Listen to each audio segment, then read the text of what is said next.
sometimes. When my doctor changes my medicine, she actually will say, we want you to come back in 3 months and let us do a blood test and see how this is going. Certainly understand that, but it's not mandated by the law that you do that. Also, too,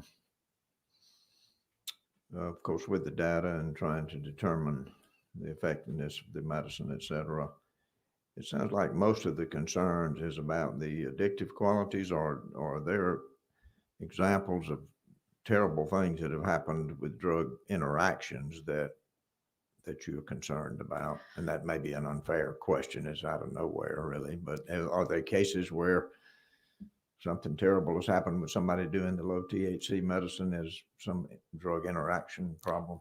So as far as my knowledge, and when we're talking about low THC, I think that is a very important differentiation when we're talking about cannabis. To my knowledge and through the education that I've had and through, obviously working with patients, no one, like with other medications like opioids and things like that, people don't die from cannabis. Now, that doesn't mean that there aren't things that could be harmful that we haven't been able to study yet because it's been federally illegal. And when we talk about low THC, I want to make a big differentiation here. So low THC in cannabis, when you have this plant, the cannabis plant has about 100 to 150 different cannabinoids and terpenes. Most people know cannabis, THC, CBD. When we talk about THC, we talk about studies that have been done, and not necessarily here, but overseas and things like that. When they're studying this, the THC level is not necessarily at the levels that you're seeing in, let's say, California or Colorado. Those levels are very, very high. Those levels can go up to 99%. We do not have testing on 99% THC over a long period of time. And like I said, it's not physically addicting to our knowledge, but anything can be psychologically addicting. And so while with the medication interactions, like we go over every medication that a patient has and what the interaction is. And while most medications do not interact with cannabis, it is fairly safer than a lot of other medicines.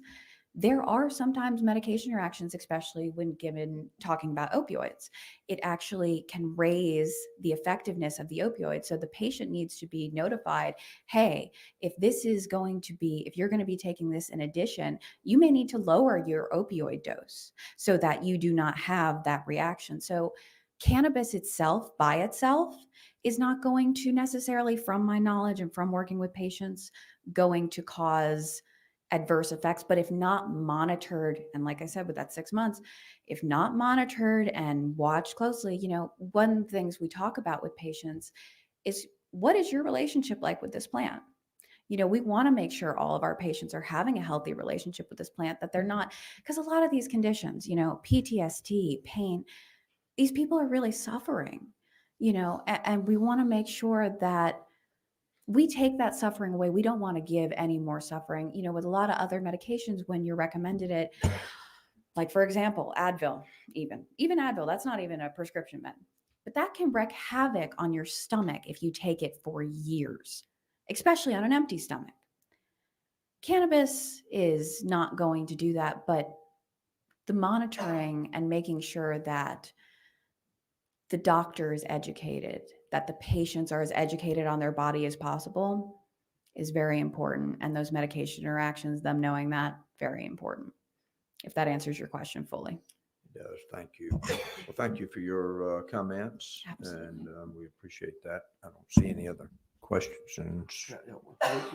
You do have one. This is Jim, Mr. Chairman. Yeah, sure. What is the possibilities of having another hearing in a week and a half? Let them work through some of this. Yeah. Have a discussion. Yeah. Come back before, Yeah. This is hearing only today. Very quickly, thank you for your comments. Do we have anyone speaking in favor or opposed? Okay, good. Please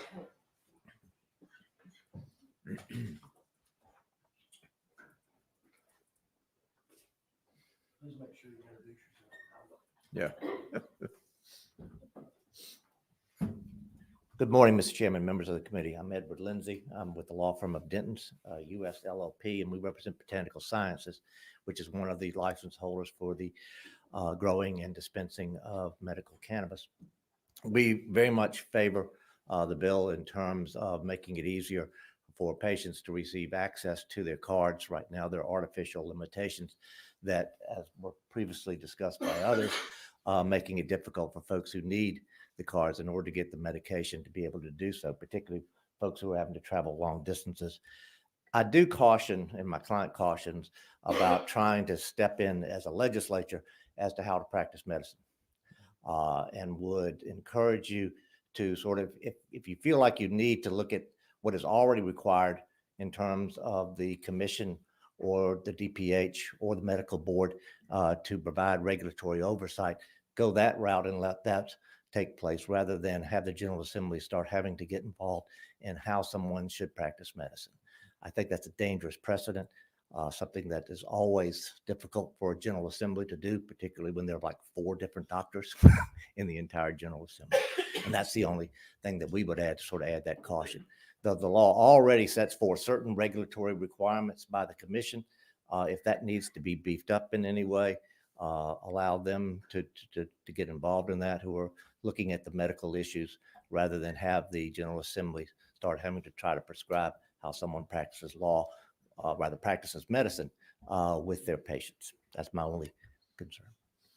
Thank you very much for those comments. Is anyone else who we have had a lot of testimony in favor of the bill, of course, is anyone who wants to speak in opposition to the bill? Okay, well, I don't see any other questions. I think that will conclude our hearing. This is hearing only. Representative Tran, I met with Chairman Powell yesterday afternoon to discuss your bill, and we are doing a hearing only today, but I will get back with him and we will be in communication with you about it. Thank you for the bill, and thank you for your hard work on it. And sounds like that it certainly has some good things in it, and so we'll take the next step. So thank you. Thank you all for being here. We are adjourned.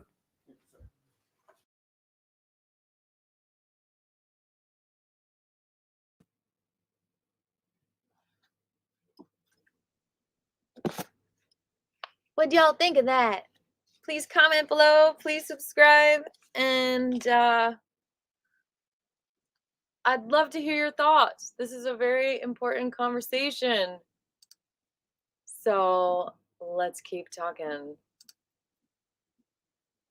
Let's see what happens next. Please stay tuned and join the mailing list. And what other plugs can I do? Please subscribe to the Hemp channel. It's USA Hemp Revival. We really need more subscribers so I can live stream over there and not here. When I live stream here, it kind of goes algorithmically and I lose views and money from my YouTube. So I would really appreciate that. Also, to make up for that, you can also donate to our education fund, keeping people educated and communicating and connected. And we really want to do an event in Bartow County this year where our friends are suffering right now in jail because of this beautiful plant. So I'll see y'all later. Have the best day ever. Keep on educating and keep on being your beautiful selves.